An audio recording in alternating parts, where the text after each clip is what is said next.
তুরস্কের উত্তর পশ্চিম অঞ্চলের বলুর প্রদেশের একটি স্কি রিসোর্টে ভয়াবহ অগ্নিকাণ্ডের ঘটনা ঘটেছে। এতে ৬৬ জন নিহত হয়েছেন বলে জানা গেছে। মঙ্গলবার বলুর গভর্নর আব্দুল আজিজের বরাত দিয়ে তুর্কি সংবাদ মাধ্যম টিআরটি জানিয়েছে, স্থানীয় সময় রাত ৩টা ৩০ মিনিটে ১১ তলা রিসোর্টের চতুর্থ তলায় হোটেলে আগুন লাগে। কয়েক ঘন্টা ধরে ফায়ার সার্ভিস চেষ্টা চালিয়ে আগুন নিয়ন্ত্রণে আনেন। হোটেলটিতে ২৩৪ জন অতিথি অবস্থান করছিলেন।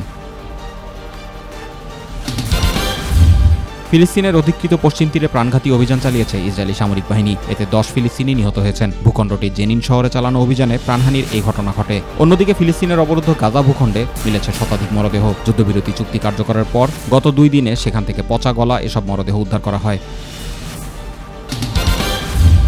যুক্তরাষ্ট্রের নতুন পররাষ্ট্রমন্ত্রী হিসেবে শপথ নিয়েছেন মার্কো রুবিও। সোমবার প্রেসিডেন্ট ডোনাল্ড ট্রাম্পের অভিষেকের দিনই তার নিয়োগের বিষয়টি নিশ্চিত করে সিনেট। পররাষ্ট্র দপ্তরের দায়িত্ব গ্রহণের পর রুবিও বলেছেন, যুক্তরাষ্ট্র নতুন যুগের দিকে এগোচ্ছে। যুক্তরাষ্ট্রের সিনেটে ফ্লোরিডা অঙ্গরাজ্যের সদস্য মার্কো রুবিও। সিনেটের বিদেশি সম্পর্ক বিষয়ক কমিটিতে দায়িত্ব পালনের দীর্ঘ অভিজ্ঞতা রয়েছে তার। দায়িত্ব নিয়ে রুবিও আন্তর্জাতিক সংঘাত নিয়ে কথা বলেছেন।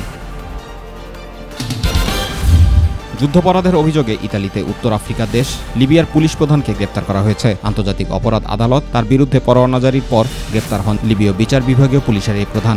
লিবিয়ার এই পুলিশ কর্মকর্তার নাম ওসামা নাজিম। তিনি উত্তর আফ্রিকার এই দেশটিতে রাজধানী ত্রিপোলি মিটিগা আটক কেন্দ্রের পরিচালক ছিলেন। গত রোববার ইতালীয় শহর তুরিনে তিনি গ্রেপ্তার হয়েছেন বলে জানা গেছে।